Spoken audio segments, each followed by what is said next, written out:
दोस्तों नमस्कार, ये है मार्गदर्शन फॉर सिविल सर्विसेज। मैं अनुराग चौधरी। दोस्तों घटना चक्र सामान्य अध्ययन पूर्वावलोकन श्रृंखला के अंतर्गत इस वीडियो में प्रस्तुत है सामान्य विज्ञान यानी जनरल साइंस से संबंधित महत्वपूर्ण प्रश्नों का रिवीजन। इसमें हम भौतिक विज्ञान खंड के अंतर्गत प्रकाश अध्याय से संबंधित महत्वपूर्ण प्रश्नों को कंटिन्यू करेंगे, जो आपके आगामी विभिन्न परीक्षाओं जैसे यूपीपीसीएस प्रारंभिक परीक्षा, आरओ यानी समीक्षा अधिकारी, सहायक समीक्षा अधिकारी, लोअर पीसीएस और अन्य राज्यों द्वारा आयोजित परीक्षाओं जैसे उत्तराखंड, बिहार, राजस्थान, एमपी और छत्तीसगढ़ पीसीएस द्वारा आयोजित परीक्षाओं के लिए बहुत ही उपयोगी हैं। तो आइए शुरू करते हैं आज का वीडियो। पहला प्रश्न है दोस्तों, जब अधिक ऊंचाई पर वायुयान से आकाश को देखा जाता है तो वो दिखता है कैसा? नीला, काला, सफ़ेद या लाल? तो सही उत्तर क्या हो जाएगा दोस्तों? जब अधिक ऊंचाई पर वायुयान से आकाश को देखा जाता है तो वो काला यानी ब्लैक दिखाई देता है। अगला प्रश्न है, समुद्र नीला प्रतीत होता है क्यों? आपको बताना है। तो सही उत्तर हो जाएगा समुद्र नीला इसलिए दिखाई देता है क्योंकि आकाश के परावर्तन तथा जल के कणों द्वारा प्रकाश के प्रकीर्णन के कारण। और आप जान लीजिए किसी रंग विकिरण का प्रकीर्णन तरंग दैर्घ्य की चतुर्थ घात के व्युत्क्रमानुपाती होता है। बैंगनी और नीले रंग की तरंग दैर्घ्य सबसे कम है और यही कारण है कि इनका प्रकीर्णन अधिक होता है और इस परिघटना के फलस्वरूप समुद्र का रंग नीला दिखाई पड़ता है। अगला प्रश्न है दोस्तों, हमें हरी घास का रंग हरा दिखाई देता है क्यों? ऑप्शन देखिए, ये हरे रंग के प्रकाश को हमारी आंखों पर परावर्तित करती है, ये हरे रंग के प्रकाश को अवशोषित करती है, या हरे रंग के अतिरिक्त सभी रंगों के प्रकाश को परावर्तित करती है, या उपरोक्त में से कोई नहीं। तो दोस्तों हमें हरी घास का रंग या किसी भी वस्तु का रंग जिस कलर में दिखाई देता है, इसका कारण ये है कि ये उसी रंग के प्रकाश को हमारी आंखों पर परावर्तित करती है। दोस्तों आप जान लीजिए कि हरी घास की पत्तियों पर पड़ने वाले प्रकाश से पत्तियों में उपस्थित प्रकाश संश्लेषी वर्णक मुख्यतः लाल, बैंगनी, नीला और नारंगी प्रकाश को अवशोषित करते हैं और हरे रंग के प्रकाश को परावर्तित करते हैं। इसी से पत्तियां हरे रंग की दिखाई देती हैं। अगला प्रश्न है दोस्तों, जब दिन में पानी पर साबुन की फिल्म दिखाई देती है तो ये सुंदर रंग दिखाती है, इस घटना का कारण क्या है? ऑप्शन देखिए, प्रकाश का विवर्तन, प्रकाश का अपवर्तन, प्रकाश का ध्रुवीकरण या प्रकाश का व्यतिकरण। तो सही उत्तर क्या हो जाएगा दोस्तों? सही उत्तर है प्रकाश का व्यतिकरण।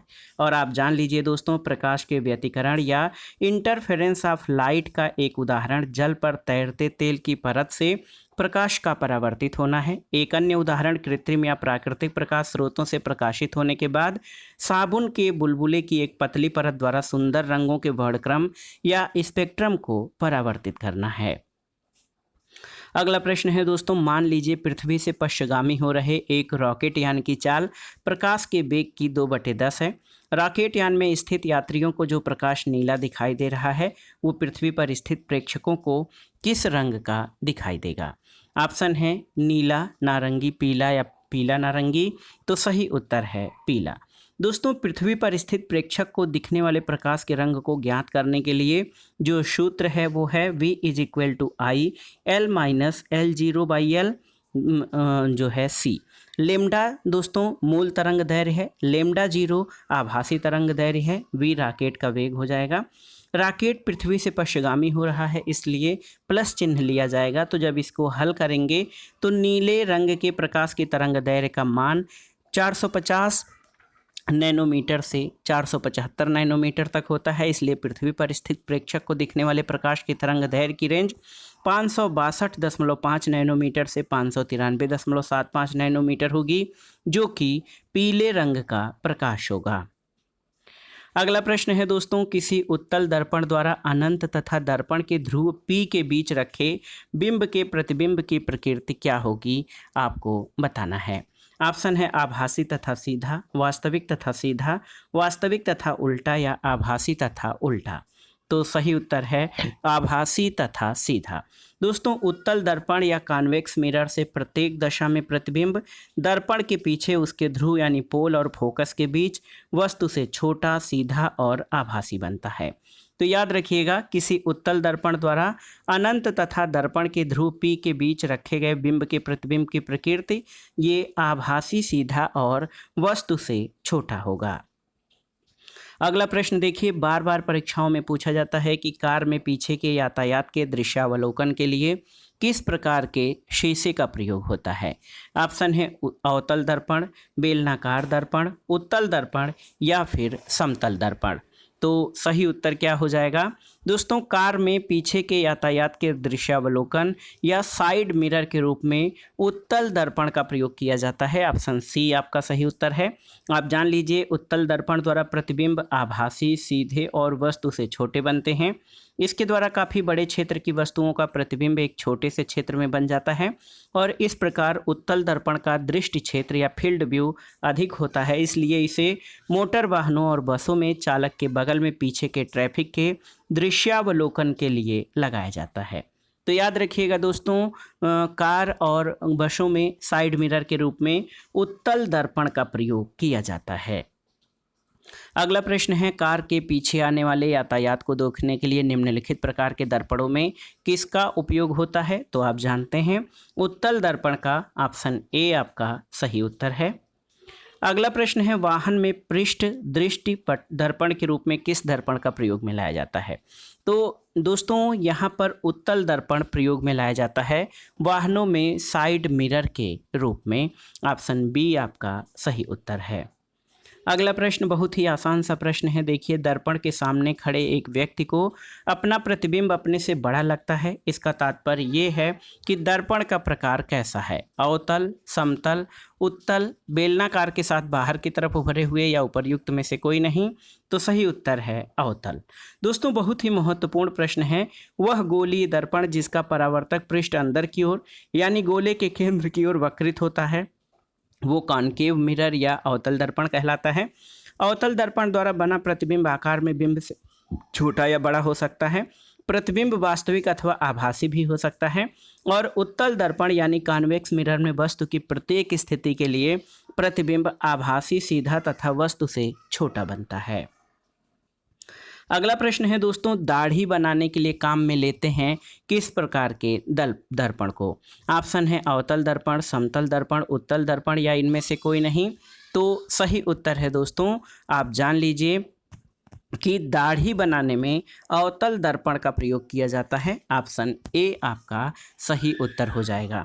दोस्तों अवतल दर्पण एक गोलाकार दर्पण होता है जिसके उभरे हुए तल पर पॉलिश की हुई होती है और अंदर का तल परावर्तक होता है। इसके द्वारा प्रतिबिंब दर्पण के सामने बड़ा बनता है। इसलिए इस दर्पण का प्रयोग दाढ़ी तथा बाल बनाने वाले शीशे के रूप में यानी as a shaving and hair dressing mirror के रूप में किया जाता है। अगला प्रश्न है, खोज बत्ती में दर्पण जो प्रयुक्त होता है वो कौन सा है। ऑप्शन देखिए, नतोदर दर्पण, उन्नतोदर दर्पण, सादा दर्पण या इनमें से कोई नहीं। तो सही उत्तर है नतोदर दर्पण या अवतल दर्पण। दोस्तों कारों की हेडलाइट, खोज बत्ती यानी सर्च लाइट आदि में परावर्तक के रूप में अवतल या नतोदर दर्पण का प्रयोग किया जाता है। अवतल दर्पण के प्रयोग द्वारा खोज बत्ती से समानांतर प्रकाश पुंज उत्पन्न होता है। अगला प्रश्न है, दंत विशेषज्ञ या डेंटिस्ट का शीशा होता है कौन सा। वर्तुलाकार शीशा, नतोदर शीशा, उन्नतोदर शीशा या फिर सादा शीशा। तो सही उत्तर है दंत विशेषज्ञ नतोदर शीशा या अवतल दर्पण का प्रयोग करते हैं। दोस्तों आकाशीय पिंडों, तारों आदि की फोटोग्राफी करने के लिए परावर्तक दूरदर्शी में बड़े बड़े अवतल दर्पणों का प्रयोग होता है। कान, नाक और गले के आंतरिक भागों की जांच के लिए भी इनका प्रयोग होता है। अगला प्रश्न है दोस्तों, महत्वपूर्ण प्रश्न है कि रोगी के दांत का प्रतिबिंब देखने के लिए दांत के डॉक्टर के द्वारा किसका उपयोग किया जाता है। अवतल लेंस, उत्तल लेंस, उत्तल दर्पण, समतल दर्पण या इनमें से कोई नहीं। तो लेंस तो नहीं होगा। दोस्तों रोगी के दांत का प्रतिबिंब देखने के लिए लेंस का प्रयोग नहीं, दर्पण का ही प्रयोग होगा।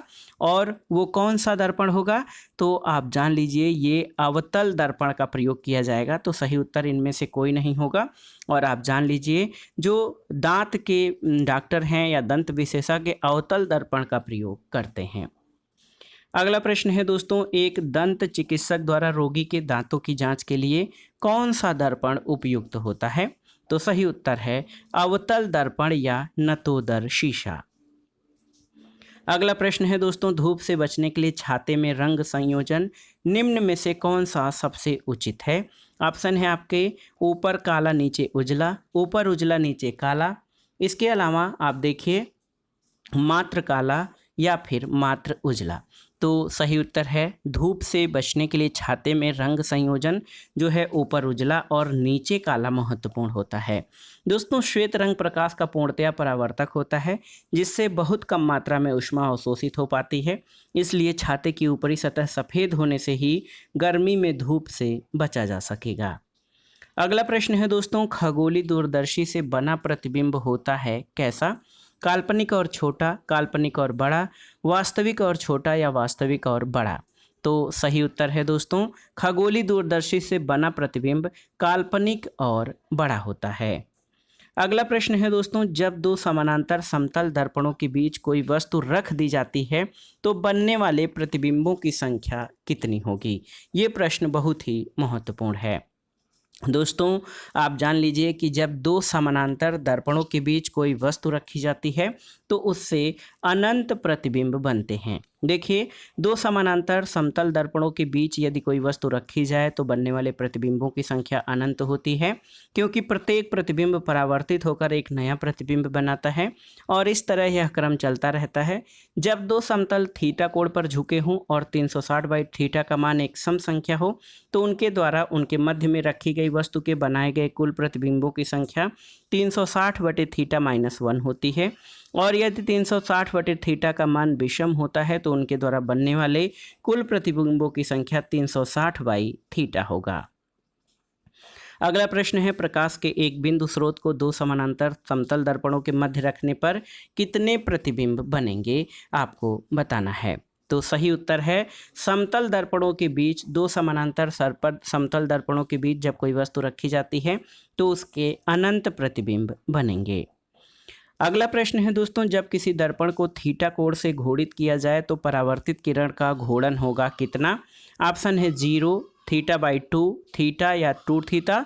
तो सही उत्तर है जब किसी दर्पण को थीटा कोण से घोड़ित किया जाए तो परावर्तित किरण का घूर्णन 2θ होगा। दोस्तों जब दर्पण पर आपतित प्रकाश किरण की दिशा परिवर्तित नहीं होती है तब परावर्तित किरण का घूर्णन कोण दर्पण के घोड़ित कोण से दुगुना होता है। अगला प्रश्न दोस्तों कथन और कारण से संबंधित है। कथन है कि यातायात संकेतों पर जड़ी हुई कांच की छोटी छोटी मणिकाएं उन पर प्रकाश पड़ने से तेजी से चमकने लगती हैं। कारण है कि प्रकाश पूर्णतः परावर्तित होता है जब आपतन का कोण एक निश्चित क्रांतिक मान या क्रिटिकल वैल्यू से अधिक हो जाता है और अपेक्षाकृत सघन माध्यम से गुजरता हुआ प्रकाश एक अपेक्षाकृत विरल माध्यम से परावर्तित होता है। तो सही उत्तर है दोस्तों ए और आर दोनों सही हैं और आर ए का सही स्पष्टीकरण है। आप जान लीजिए कि जब प्रकाश सघन माध्यम से विरल माध्यम में जाता है तो क्रांतिक कोण पर या उससे अधिक कोण पर प्रकाश की पूर्ण रूप से उसी माध्यम में वापसी हो जाती है, जिससे पूर्ण आंतरिक परावर्तन कहते हैं। ये मणिकाएं अपेक्षाकृत सघन माध्यम हैं, अतः पूर्ण आंतरिक परावर्तन के कारण वे तेजी से चमकती हैं। इस प्रकार कथन और कारण दोनों सही हैं और कारण कथन का सही स्पष्टीकरण है। अगला प्रश्न है, प्रकाश में 7 रंग होते हैं, रंगों को अलग करने का क्या तरीका है आपको बताना है। तो सही उत्तर हो जाएगा प्रकाश के 7 रंगों को अलग करने का तरीका प्रिज्म है, क्योंकि प्रिज्म से रंगों को अलग अलग किया जा सकता है। दोस्तों आप जान लीजिए कि श्वेत प्रकाश जो है 7 रंगों के मिलने से बनता है। प्रिज्म से होकर गुजरने पर अलग अलग तरंगदैर्घ्य के कारण ये 7 रंग के प्रकाश अलग अलग होकर वर्णपट या स्पेक्ट्रम का निर्माण करते हैं। तो आप जान लीजिए एक प्रिज्म से रंगों को अलग अलग किया जा सकता है। अगला प्रश्न है दोस्तों, इंद्रधनुष के रंगों का सही क्रम क्या है आपको बताना है। तो इंद्रधनुष के रंगों का जो सही क्रम होता है वो है बैगनी, जामुनी, नीला, हरा, पीला, नारंगी और लाल। तो सही उत्तर है नीला, हरा, पीला, ये जो है बीच के क्रम है। दोस्तों परावर्तन, पूर्ण आंतरिक परावर्तन और अपवर्तन द्वारा वर्ण विक्षेपण का सबसे अच्छा उदाहरण आकाश में वर्षा के बाद दिखाई देने वाला इंद्रधनुष है। इंद्रधनुष या रेनबो में दृश्य रंगों का क्रम जो क्रम होता है वह है बैगनी, जामुनी, नीला, हरा, पीला, नारंगी और लाल, जिसको अंग्रेजी के विबग्योर से संबंधित किया जाता है। अगला प्रश्न है दोस्तों, जब धूप वर्षा की बूंदों पर गिरती है तो इंद्रधनुष बनता है। इसके लिए निम्नलिखित में से कौन सी भौतिक परिघटनाएं जिम्मेवार हैं? ऑप्शन है परिक्षेपण, अपवर्तन और आंतरिक परावर्तन। तो इसमें से कौन कौन सी घटनाएं जिम्मेदार होती हैं जो है जब धूप वर्षा की बूंदों पर गिरती है? तो सही उत्तर है दोस्तों परिक्षेपण, अपवर्तन और आंतरिक परावर्तन। ये तीनों ही घटनाएं जिम्मेदार हैं।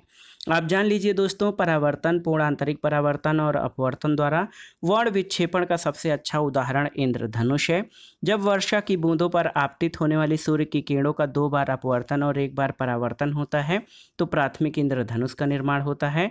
प्राथमिक इंद्रधनुष में लाल रंग बाहर की ओर और बैगनी रंग अंदर की ओर होता है और द्वितीयक इंद्रधनुष में बैगनी रंग बाहर और लाल रंग अंदर की ओर होता है।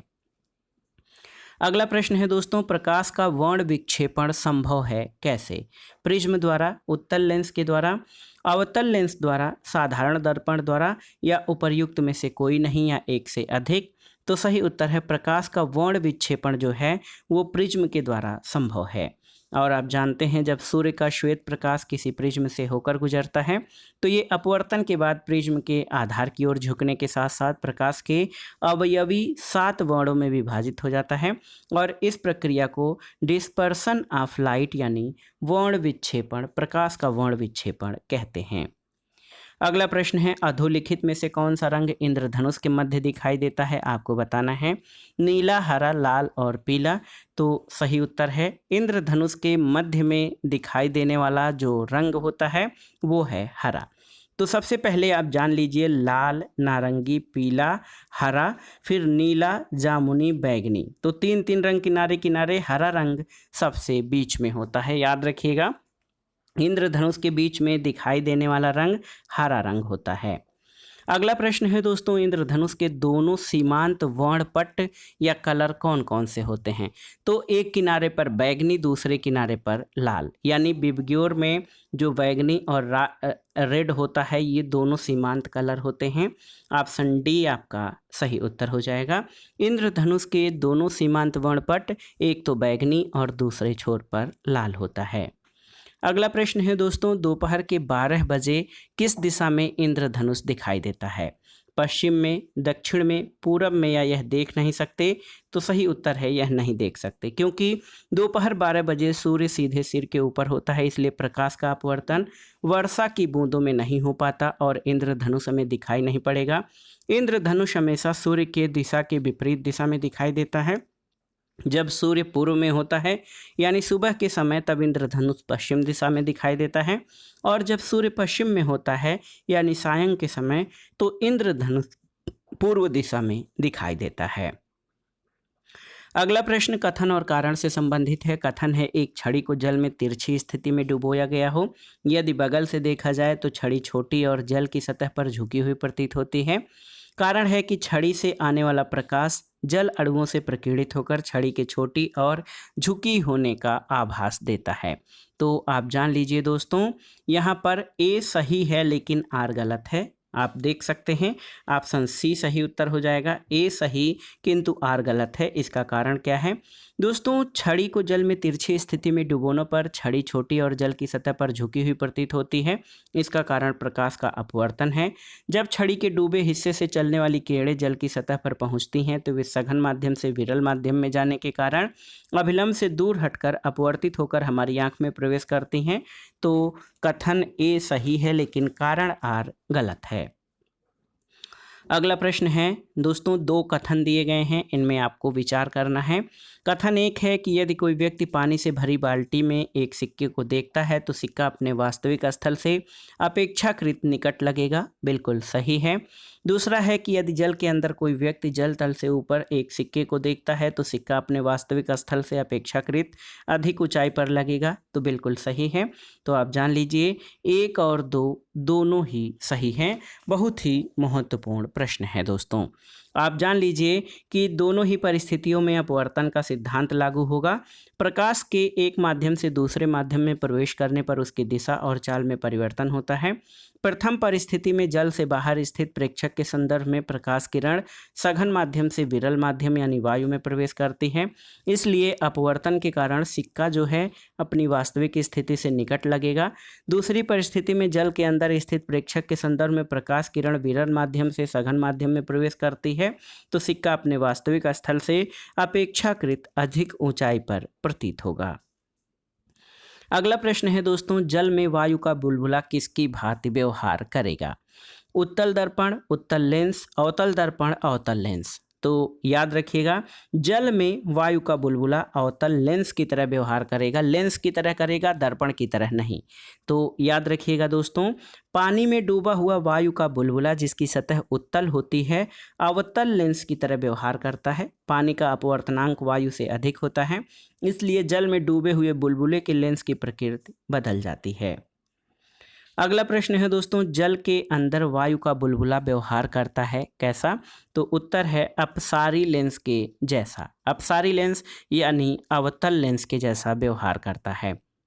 दोस्तों आप जान लीजिए कि जल के अंदर वायु का बुलबुला अपसारी लेंस जैसा व्यवहार करता है। अगला प्रश्न है, समान फोकस दूरी वाले कांच के दो लेंस जिनमें एक उत्तल तथा दूसरा अवतल लेंस है एक दूसरे से सटाकर रखे गए हैं, तो इस युग्म का व्यवहार कैसा होगा? ऑप्शन है अभिसारी लेंस की भांति, अपसारी लेंस की भांति, कांच की समतल चादर की भांति या दर्पण की भांति। तो सही उत्तर ऑप्शन सी हो जाएगा, कांच की समतल दर्पण की भांति। ये बहुत ही महत्वपूर्ण है दोस्तों। यदि दो लेंस, एक उत्तल लेंस और एक अवतल लेंस, दोनों समान फोकस दूरी के हों, इनको एक साथ सटा कर रखा जाएगा तो कांच की समतल प्लेट की तरह व्यवहार करेंगे, क्योंकि अभिसारी लेंस की फोकस दूरी धनात्मक और अपसारी लेंस की फोकस दूरी ऋणात्मक होती है, जिससे दोनों लेंसों के युग्म का प्रतिफल शून्य हो जाता है और ये कांच की समतल प्लेट की तरह व्यवहार करेगा। अगला प्रश्न है दोस्तों, बहुत ही आसान सा प्रश्न लेकिन बार बार परीक्षाओं में पूछा गया है कि किसी व्यक्ति का पूरा प्रतिबिंब देखने के लिए एक समतल दर्पण की न्यूनतम ऊंचाई होनी चाहिए कितनी? व्यक्ति की ऊंचाई के बराबर, व्यक्ति की ऊंचाई का आधा, व्यक्ति की ऊंचाई का एक चौथाई या उपर्युक्त में से कोई नहीं। तो सही उत्तर ऑप्शन बी, व्यक्ति की ऊंचाई का आधा। दोस्तों किसी व्यक्ति का पूर्ण प्रतिबिंब देखने के लिए समतल दर्पण में उसके जो है दर्पण उसके ऊंचाई का कम से कम आधा होना चाहिए। अगला प्रश्न है, 1.5 मीटर लंबे व्यक्ति को अपना खड़ा पूरा प्रतिबिंब देखने के लिए आवश्यक दर्पण की न्यूनतम लंबाई कितनी होगी? तो अगर जो कोई व्यक्ति इतना बड़ा है तो आवश्यक दर्पण उसका आधा होना चाहिए। तो यहाँ पर आप देख सकते हैं कि कोई 1.5 मीटर का आदमी है तो उसे 0.75 मीटर का दर्पण चाहिए। दोस्तों किसी भी व्यक्ति को अपना संपूर्ण प्रतिबिंब देखने के लिए आवश्यक दर्पण की न्यूनतम लंबाई व्यक्ति की लंबाई की आधी होनी चाहिए, यानी 1.5/2.75 मीटर सही उत्तर हो जाएगा। तो दोस्तों ये था आज का वीडियो घटना चक्र सामान्य अध्ययन पूर्वावलोकन श्रृंखला के अंतर्गत सामान्य विज्ञान खंड में भौतिक विज्ञान से संबंधित महत्वपूर्ण प्रश्नों का रिवीजन, जो आपके आगामी विभिन्न परीक्षाओं के लिए बहुत ही उपयोगी है। आप इन प्रश्नों को तैयार कर लीजिएगा। दोस्तों वीडियो आपको कैसा लगा हमें कमेंट बॉक्स में ज़रूर बताइएगा। वीडियो को लाइक करें, शेयर करें और इस चैनल मार्गदर्शन फॉर सिविल सर्विसेज को सब्सक्राइब करें। वीडियो देखने के लिए धन्यवाद दोस्तों, नमस्कार।